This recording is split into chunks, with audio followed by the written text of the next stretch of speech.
Siz lazerga boryapsiz, ammo natija yo'qmi? Katta ehtimol bilan siz shunchaki muolajalar jadvalini buzyapsiz. Bu esa eng katta sabablardan biri. Tuklar hammasi birdaniga o'smaydi. Bir qismi sizga ko'ringani bilan, boshqa qismi teri ostida uxlab yotadi. Lazer faqat faol fazadagi tuklar bilan ishlaydi.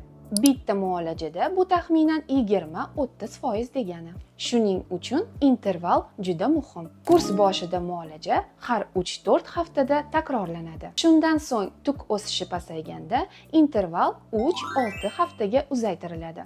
Jami 6-10 muolaja talab etiladi. Shundan so'ng yiliga 1-2 marta qo'llab-quvvatlovchi muolaja talab etiladi. Agar muolaja o'tkazib yuborilsa yoki cho'zilib ketsa, siz natijani yo'qqa chiqargan bo'lasiz. Doimiylik bu tavsiya emas, bu natijaning asosiy shartidir. Izohda silliq teri deb yozib qoldiring. Biz sizga eng mos muolaja jadvalini yuboramiz.